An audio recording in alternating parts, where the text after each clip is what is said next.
Andrea Yates, State, Texas. Date of crime, June 20, 2001. In the quiet suburbs of Houston, Texas, a tragedy unfolded on the morning of June 20, 2001, that shocked the entire nation. Andrea Yates, a 37-year-old former nurse and stay-at-home mother, called 911 and calmly confessed to drowning her 5 children in the family bathtub. Her children, Noah, 7, John, 5, Paul, 3, Luke, 2, and Mary, 6 months, were all found dead in her home by responding officers. Each child had been drowned one by one. After the murders, she laid them gently on the bed, covered them with sheets, and waited for authorities.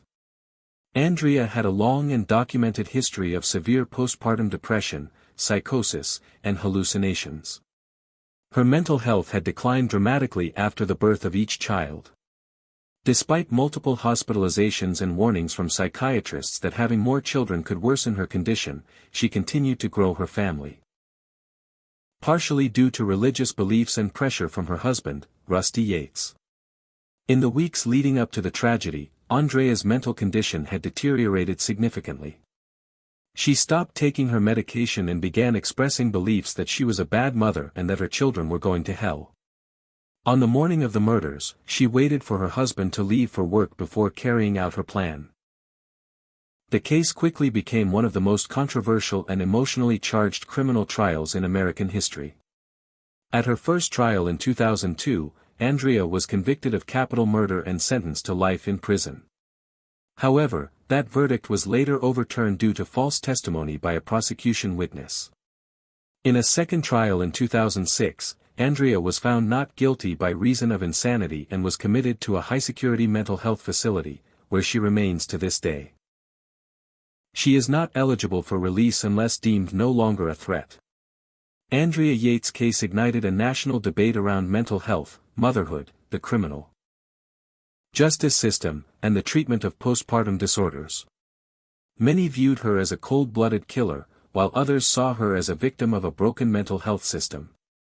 To this day, her name remains synonymous with one of the darkest chapters in American family crime history, a story of a mother whose mind turned against her, and 5 innocent lives lost to an unimaginable tragedy.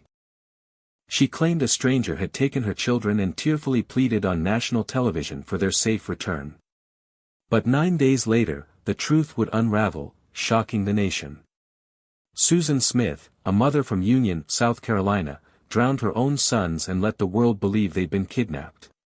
Born in 1971, Susan endured a troubled childhood marked by emotional trauma, including her father's suicide. Her adult life was filled with instability, and though she married David Smith and had 2 sons, Michael, age 3, and Alexander, 14 months, the marriage was strained and emotionally distant. Susan, desperate for love and validation, became involved with another man, Tom Findley, who made it clear he didn't want children. Faced with rejection and longing for escape, Susan spiraled. On October 25, 1994, she placed her sons in their car seats, drove to John D. Long Lake, stepped out of the car, and let it sink into the dark water with her children trapped inside. She then fabricated a carjacking story, blaming an unknown black man, which launched a national search. For 9 agonizing days, the world watched her tearful pleas, until inconsistencies in her story led to her confession. She was arrested on November 3. At trial, her defense pointed to lifelong mental illness, trauma, and severe depression, but prosecutors argued her motive was to remove the children for the sake of a relationship. In July 1995, Susan Smith was sentenced to life in prison with the possibility of parole after 30 years. She remains incarcerated in South Carolina. Her case stands as one of the most disturbing betrayals of motherhood in American history. A reminder of how desperation, untreated trauma, and deception can collide in tragedy. The memory of 2 innocent boys, and the haunting image of their mother's false grief, continues to resonate decades later.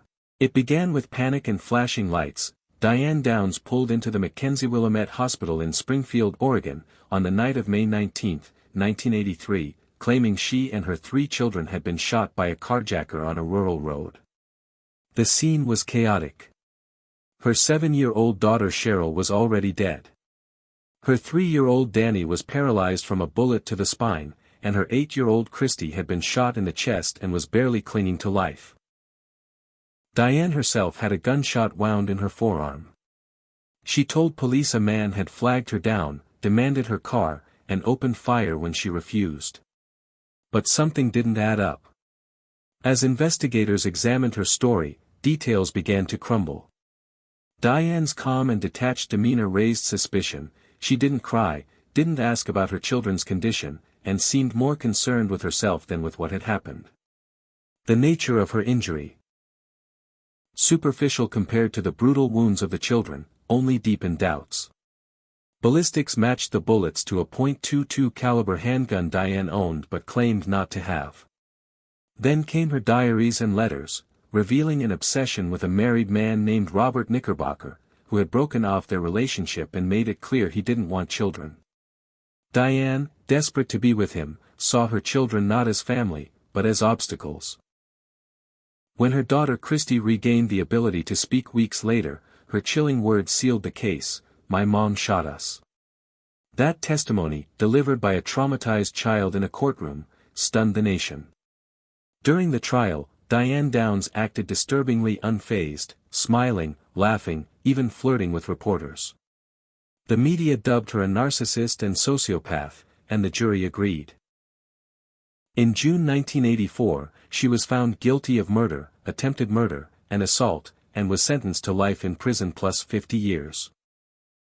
Just 3 years into her sentence, Diane escaped from the Oregon Women's Correctional Center and remained on the run for 10 days before being captured. She was transferred to a high-security facility out of state. Her surviving children, Christy and Danny, were later adopted by the lead prosecutor on the case. Over the decades, Diane has continued to maintain her innocence, giving multiple interviews filled with contradictions and alternative theories.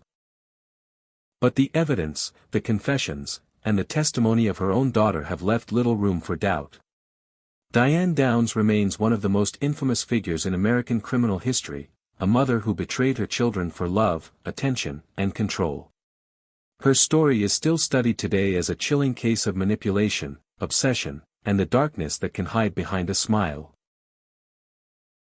It was a quiet neighborhood in Pleasant Grove, Utah, the kind of place where people left their garage doors open and never imagined horror could be hiding next door.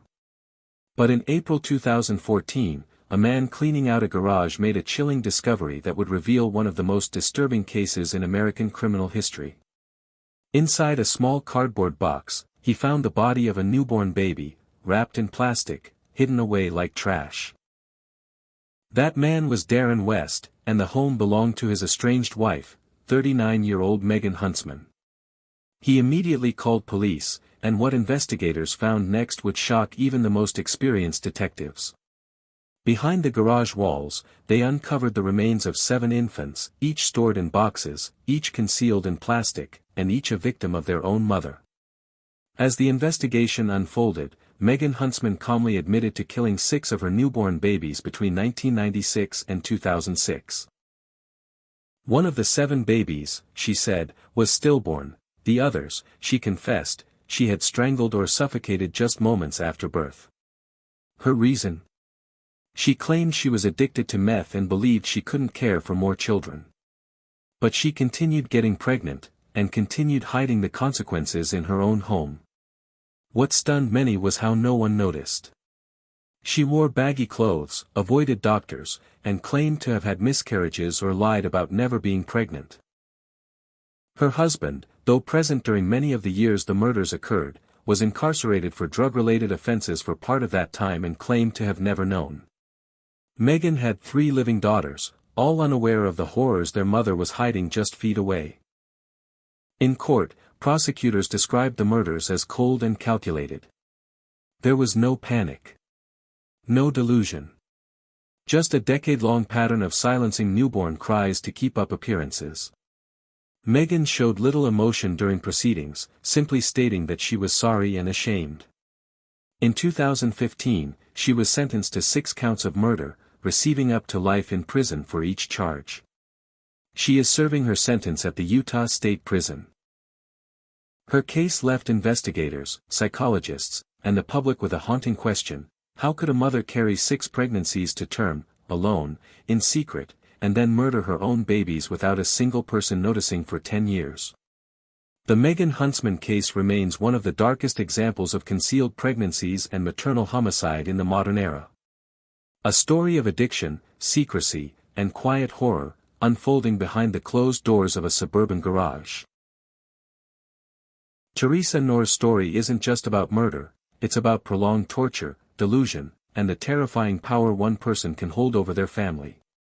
In the 1980s, behind the closed doors of a modest home in Sacramento, California, Theresa Knorr abused her 6 children with escalating violence, paranoia, and cruelty. She was once described as attractive and charming, but behind that mask was a woman fueled by rage, jealousy, and mental instability. After several failed marriages and a history of alcohol abuse, Theresa became increasingly isolated, dragging her children into her spiral. She convinced herself, without any medical evidence, that her teenage daughter Suzanne was trying to poison her through witchcraft. Her response was unthinkable. Over the years, Theresa would beat her children, force them to drop out of school, lock them in rooms, starve them, and control every move they made. In 1984, after a particularly violent attack, Theresa shot Suzanne in the chest. Rather than seek help, she tried to treat the wound herself, feeding her daughter antibiotics and painkillers, and locking her in a closet for weeks. When Suzanne begged to go to the hospital, Theresa refused. Eventually, fearing discovery, she forced her sons to drive Suzanne, barely alive, to a remote location, where she was doused in gasoline and set on fire. She died alone in the Nevada desert, and her death went unsolved for years. But the horror didn't end there. Just a year later, Theresa turned on her other daughter, Sheila. Accusing her of promiscuity and STDs, she locked her in a small closet for days, feeding her scraps and forcing her to use a bucket as a toilet. Eventually, Sheila died of starvation and sepsis. Her body, too, was dumped and burned. The remaining children, traumatized and terrified, stayed silent. For years, Theresa Knorr escaped justice. The murders of Suzanne and Sheila were unsolved, labeled as Jane Does. Theresa moved on, remarried, and disappeared from public view. It wasn't until 1993, nearly a decade later, that one of her daughters, Terry, bravely came forward and told police everything. Authorities reopened the cold cases, exhumed remains, and connected the dots. In 1995, Theresa Knorr was arrested and charged with the murders of her 2 daughters. Faced with overwhelming evidence and her surviving children's testimony, she pleaded guilty to avoid the death penalty. She was sentenced to 2 consecutive life terms and is currently imprisoned at the California Institution for Women. Her case shocked the nation not just because of the brutality, but because of how long it went undetected. The Knorr children lived in silence and fear, witnesses to unimaginable abuse, helpless to stop it. The case remains one of the most disturbing examples of maternal homicide and long-term family abuse ever recorded. A reminder that not all monsters hide in the shadows. Sometimes, they live right at home, wearing the face of a mother. Debra Jeter's story begins like many tragic cases: a struggling family, a custody battle, and signs of emotional instability. But what happened on June 5, 2009, in rural Texas would leave an entire community haunted and one family shattered forever. Debra was a mother of 2 daughters, 12-year-old Kelsey and 13-year-old Kirsten. She had been battling mental health issues for years, including a suicide attempt that resulted in a temporary stay in a mental facility. Her husband had recently filed for divorce, citing concerns over her behavior and requesting custody of the children. But after a brief period of supervised visitation, the court allowed Debra unsupervised time with her daughters. That decision would prove fatal. On the evening of June 5, Debra picked up the girls for a visit and drove them to a seemingly abandoned farmhouse off Interstate 35 near Hillsboro, Texas.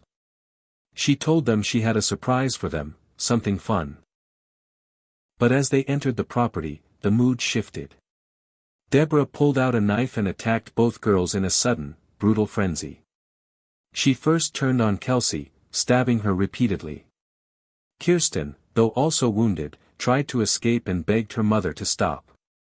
Debra then turned the knife on Kirsten, slashing her throat. But in a strange twist, she suddenly stopped the attack, called 911 herself and calmly confessed, "I just killed my daughter." The emergency call was chilling. Debra gave the exact location of the farmhouse and said one child was dead and the other needed help. First responders rushed to the scene and found Kelsey already gone. Kirsten, though critically injured, was still alive. She was airlifted to a nearby hospital and survived, her life forever altered by the trauma and loss. During questioning, Debra gave no clear reason for her actions. She didn't cry. She didn't resist. Some believed she had snapped after years of untreated mental illness and emotional pressure. Others saw it as calculated, a final act of control and destruction aimed at her ex-husband. In court, she pleaded guilty to avoid the death penalty. Her surviving daughter, now forced to testify about the worst night of her life, described the betrayal, the fear, and the heartbreak of losing her sister at the hands of their own mother. In 2010, Debra Jeter was sentenced to life in prison without the possibility of parole. She is currently incarcerated at the Texas Department of Criminal Justice. Her case stands as one of the most haunting examples of filicide, a mother turning against the very children she was trusted to protect. It raised difficult questions about the warning signs of mental illness, the court system's failures, and how deep pain can sometimes hide behind the most familiar faces. The story of Kelsey and Kirsten is one of unimaginable tragedy, and a reminder that even those closest to us can become strangers in an instant. What police found in apartment 808 of the Martin Luther King Jr. homes in Detroit, Michigan, would horrify even the most seasoned officers. On March 24, 2015, during an eviction process, a crew entered the cluttered, foul-smelling apartment of 35-year-old Mitchell Blair and made a chilling discovery. Inside an old freezer in the living room were two black plastic bags, each containing the mummified remains of a child. The bodies were later identified as 13-year-old Stoney Blair and 9-year-old Stephen Berry, two of Mitchell's 4 children. For years, their bodies had remained hidden in plain sight, while she continued living in the apartment with her 2 surviving children. In interviews and court hearings that followed, Mitchell Blair would openly and graphically admit to murdering her children, not only without remorse, but with disturbing pride. She claimed she killed Stephen in 2012 and Stoney in 2013, accusing both of sexually abusing her youngest child. There was no police report, no medical evidence, no investigation, only her word and her brutal form of justice. She described beating Stephen, wrapping a belt around his neck, pouring scalding water on his genitals, and finally suffocating him with a plastic bag. A year later, she starved and beat Stoney, forced her to drink Windex, and ultimately strangled her as well. Throughout both murders, the surviving siblings witnessed the abuse, traumatized, powerless, and trapped. When asked why she didn't call police or seek legal action, Blair said she didn't trust the system. Instead, she took matters into her own hands, declaring in court, "I would do it again." Her confession was so graphic, so unapologetic, that the courtroom fell silent more than once. She raged, cursed, and cried not for what she had done, but for the abuse she believed occurred. Insisting she protected her youngest child the only way she knew how. Experts, however, questioned her claims and highlighted her long history of domestic instability, neglect, and prior child protective investigations. In June 2015, Mitchell Blair pleaded guilty to first-degree murder. The judge sentenced her to life in prison without the possibility of parole. Her surviving children were placed in protective custody, and their testimonies painted a haunting picture of years of violence, fear, and manipulation. The freezer, which sat in the same room where they watched TV and ate dinner, became a silent monument to horror. A symbol of secrets too dark to speak out loud. Blair's case sparked national debate about child protection failures, mental health, and the limits of vigilante justice. But in the end, it was her own words, her chilling courtroom confessions, that told the world who she really was. A mother who chose violence over truth, punishment over protection, and silence over help. The story of Mitchell Blair is not just about murder. It's about how unchecked anger and isolation can turn into something far more terrifying. Something that even her own children could not escape. Joel Steinberg was a New York defense attorney, confident, well-spoken, and known in legal circles. But behind closed doors, his apartment on West 10th Street in Manhattan concealed a horrifying secret that would shock the city in 1987. At the center of it all was a 6-year-old girl named Lisa Steinberg, whom Joel and his partner, Hedda Nussbaum, had illegally adopted as an infant. There were no official papers, no legal process. Lisa simply came into their home, and over the years, she became the silent victim of relentless physical and emotional abuse. On November 1, 1987, paramedics responded to a 911 call from the apartment. They found Lisa unconscious, bruised, and unresponsive, the result of a brutal beating. Her tiny body was covered in marks, her skull fractured. She had been lying on the bathroom floor for over 10 hours without medical help. Beside her was Hedda Nussbaum, also battered and barely able to speak. She had once been a successful writer, but years of abuse by Steinberg had left her physically broken and psychologically destroyed. Lisa was rushed to the hospital but died 3 days later. The autopsy confirmed what investigators feared: her injuries were not an accident. She had been struck with a blunt object, and the trauma had caused a brain hemorrhage. As the public learned more, the outrage grew. Joel Steinberg, who once defended criminals, now became the face of monstrous cruelty. During the trial, prosecutors painted him as a controlling, violent man who used drugs, terrorized his household, and viewed Lisa as an object rather than a child. Hedda Nussbaum, originally arrested with him, was later granted immunity in exchange for her testimony. Her accounts of years of beatings, threats, and psychological manipulation revealed that she too had lived in fear, unable, or unwilling to protect Lisa. The case exposed cracks in the system, raising questions about child welfare, domestic abuse, and how a man like Steinberg had been able to keep an unregistered child hidden for 6 years. The trial gripped New York. Hedda testified about the night Lisa was beaten, how Steinberg had struck her after a disagreement, how Lisa collapsed shortly after, and how he refused to get help. Steinberg showed no remorse in court, maintaining his arrogance and denying responsibility. In 1989, he was convicted of first-degree manslaughter, not murder, a verdict that sparked public outrage, as many believed justice had fallen short. He was sentenced to 8 to 25 years in prison, and served 17 before being released on parole in 2004. His release reignited anger and reopened wounds for those who had followed the case. Lisa's story became a symbol of forgotten children, of invisible abuse, and of the urgent need for better protective systems. Her photograph, a smiling little girl with curly hair, became the face of a city's sorrow. Joel Steinberg, once a man of the law, became infamous as the man who destroyed the life he was meant to protect. Lisa never got the chance to grow up, to be heard, or to escape. Her short life ended not in an alley or stranger's hands, but in the home of the man who should have protected her most. And the city of New York has never forgotten. In the summer of 2008, a missing child report out of Orlando, Florida, would spiral into one of the most watched and controversial criminal trials in American history. 2-year-old Kelli Anthony had not been seen for over a month before her disappearance was reported, not by her mother, but by her grandmother, Cindy Anthony, who placed a desperate 911 call saying, "It smells like there's been a dead body in the damn car." That car belonged to Casey Anthony, Kelli's 22-year-old mother. From the beginning, Casey's behavior raised red flags.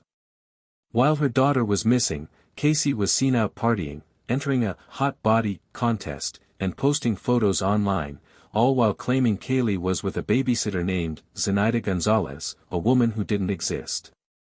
Police launched an intensive search.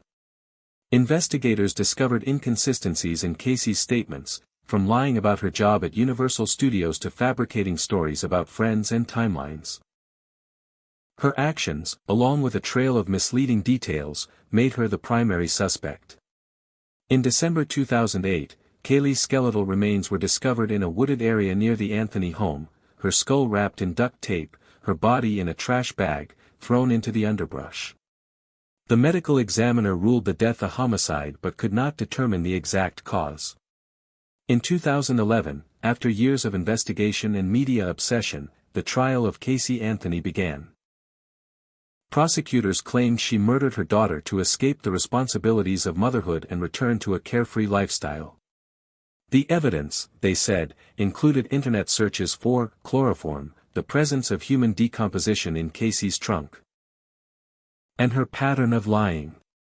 But the defense took a shocking route, claiming that Kelli had drowned in the family pool and that Casey had panicked. They argued that Casey's bizarre behavior was a result of growing up in a dysfunctional household, alleging sexual abuse by her father, George Anthony, a claim he denied. Despite public fury and a mountain of circumstantial evidence, the prosecution had one major problem: no proven cause of death. On July 5, 2011, the jury delivered its verdict. Not guilty of first-degree murder, manslaughter, or child abuse. Casey was convicted only of 4 counts of lying to police. The reaction was explosive. Crowds outside the courthouse chanted, "Justice for Kelli." TV networks, analysts, and the public erupted with disbelief.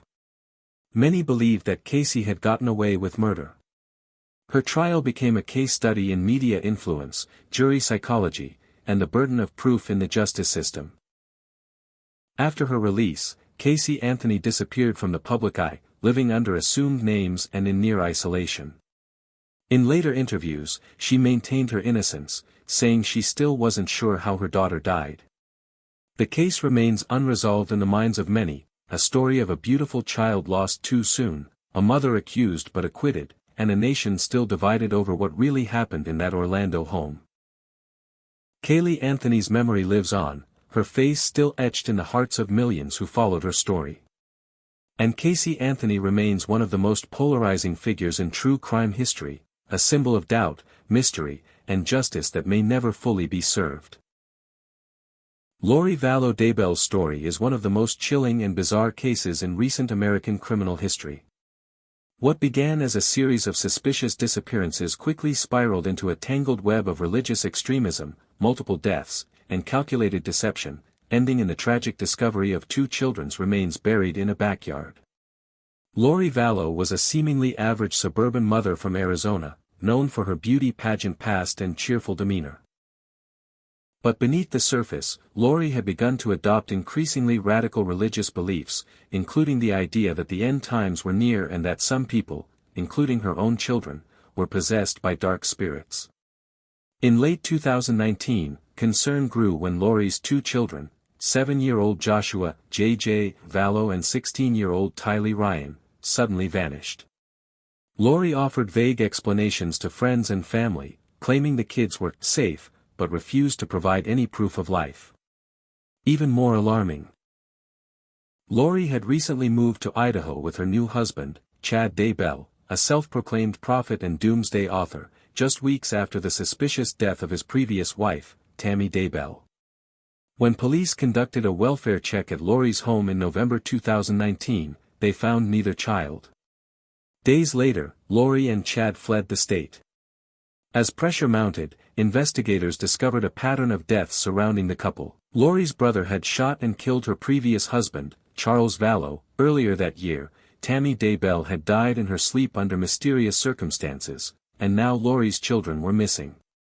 In June 2020, police executed a search warrant at Chad Daybell's property in Rexburg, Idaho. There, in shallow graves behind the home, they made a horrifying discovery: the charred and dismembered remains of both J.J. and Tylee.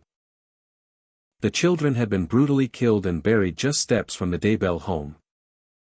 Lori Vallow and Chad Daybell were both arrested and charged with multiple counts, including murder and conspiracy to commit murder. In 2023, Lori was convicted of the murders of her 2 children, as well as conspiracy in the death of Tammy Daybell. She showed little emotion during the trial, even as gruesome details emerged about the children's final moments. At her sentencing, family members gave heart-wrenching impact statements. Lori, when given the chance to speak, insisted she was innocent, claiming that her children were happy in heaven and that she still communicated with them. She was sentenced to life in prison without the possibility of parole. This case shocked the nation, not only for the violence and tragedy but also for the disturbing blend of religious fanaticism, manipulation, and cold-blooded murder that tore apart an entire family. In the quiet suburb of Castle Rock, Colorado, a devastating tragedy unfolded on May 23, 2008. Kelli Murphy, a 41-year-old mother of 2, called 911 in a disoriented and distressed state. Her voice was faint and confused as she told the operator, "I think I hurt my children." First responders rushed to the scene and discovered a heartbreaking sight. Kelli's 6-year-old daughter, Madigan, and her 9-year-old son, Liam, were found unresponsive in their beds. Efforts to revive them failed. Both children had been smothered during the night. Kelli had attempted to take her own life shortly after the murders. She had ingested a mixture of prescription pills and alcohol and was found in a foggy, semi-conscious state. She was hospitalized, then arrested upon recovery. As the investigation unfolded, a deeply troubling picture came to light. Kelli was going through a bitter divorce and custody battle with her husband. She had recently lost primary custody of the children and was scheduled to surrender them to their father permanently the very next day. According to prosecutors, the murders were premeditated. They argued that Kelli couldn't accept losing control and carried out the act to prevent her children from living without her. Her defense claimed she was mentally ill, struggling with depression and anxiety, and had suffered a psychological break. Despite her plea of not guilty by reason of insanity, the jury found Kelli Murphy guilty of 2 counts of first-degree murder. She was sentenced to life in prison without the possibility of parole. The case horrified the community and sparked ongoing debates about mental health, custody disputes, and warning signs in high-conflict family breakdowns. To this day, the tragedy of Madigan and Liam remains a haunting reminder of how emotional collapse can lead to irreversible acts of violence. Even from a parent. It was Mother's Day weekend in 2003 when a 911 call from a rural home in East Texas would send shockwaves through the country. Deputies arrived at the property near Tyler, Texas, to find a nightmarish scene. 2 young boys, 8-year-old Joshua and 6-year-old Luke Laney, were lying outside in the grass, their skulls crushed by stones. Inside the house, 14-month-old Aaron was found alive, in his crib, but injured. Their mother, 38-year-old Deanna Laney, stood calmly nearby, barefoot and covered in blood. When asked what happened, she told officers something chilling, "God told me to do it." Deanna, a deeply religious woman and devoted churchgoer, claimed she had received a divine commandment, a test of faith like Abraham in the Bible. But unlike Abraham, no angel came to stop her. In the early morning hours of May 10, 2003, she led her sons one by one outside and attacked them with rocks. During questioning, Deanna showed no signs of remorse or confusion. She believed she had obeyed God's will. According to her, killing her sons was an act of spiritual obedience, a way to prove her faith. At trial, her defense team didn't argue the facts. They argued insanity. Mental health experts testified that Deanna suffered from a severe psychotic episode, rooted in religious delusions. The prosecution acknowledged her faith but maintained she knew right from wrong. In April 2004, a jury found Deanna Laney not guilty by reason of insanity. She was committed to a high-security mental health facility, where she remains under treatment. The case of Deanna Laney stunned a nation. It forced difficult conversations about religion, mental illness, and motherhood, and how fragile the line can be between devotion and delusion. To neighbors and co-workers, Yaser Abdul said seemed like a quiet father, a hard-working cab driver in Irving, Texas, originally from Egypt. But behind closed doors, his home was ruled by fear. His daughters, 18-year-old Amina and 17-year-old Sarah, lived under his strict control.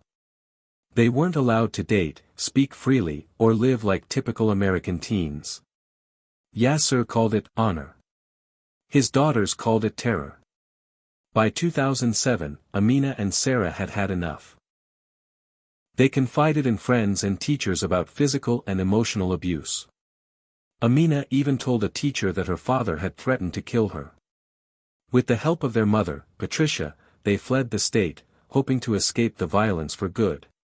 But after several days, they were convinced to return home for the holidays, believing they might be safe, just for a little while. They weren't. On January 1, 2008, Yaser said took his daughters for what he claimed was a quick drive. He had been hiding in plain sight, with the help of relatives. In 2022, Yaser Abdul said stood trial for the murders of his daughters. The jury took just 3 hours to convict him. He was sentenced to life in prison without the possibility of parole. The case of Yaser said left the nation horrified, not just by the brutality of the murders, but by the ideology behind them. Amina and Sarah said were teenagers who wanted freedom, love, and a future. What they got instead was silence. And betrayal from the person who should have protected them most.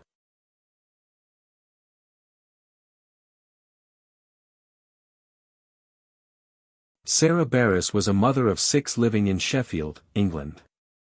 On the outside, her family appeared ordinary.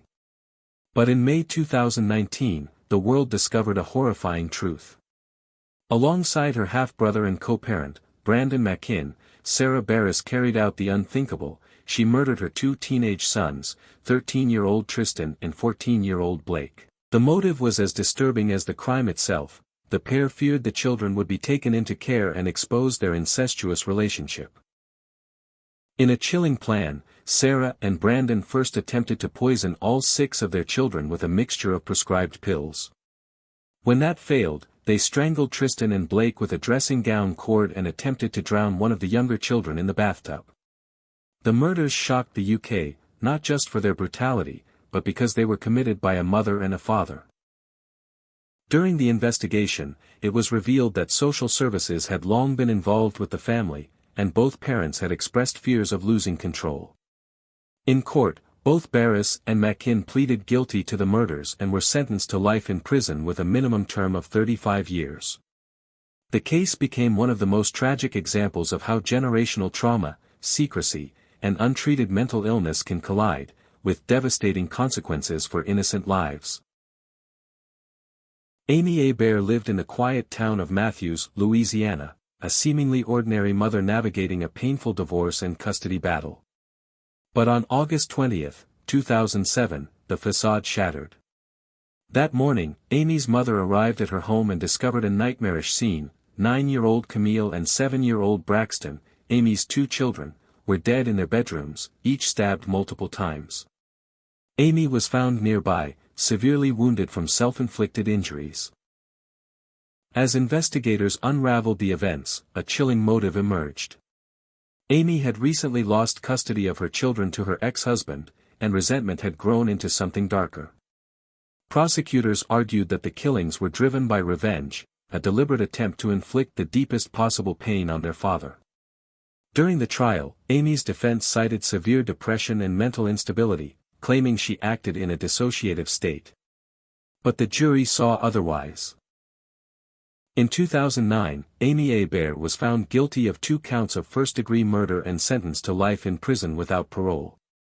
The case sent shockwaves through Louisiana, raising haunting questions about untreated mental illness, parental despair, and how custody disputes can spiral into unspeakable tragedy. What did we learn from these stories? The biggest lesson from all these cases is that crime is rarely just a sudden act, it's often the result of years of trauma, untreated mental illness, neglect, or emotional breakdowns.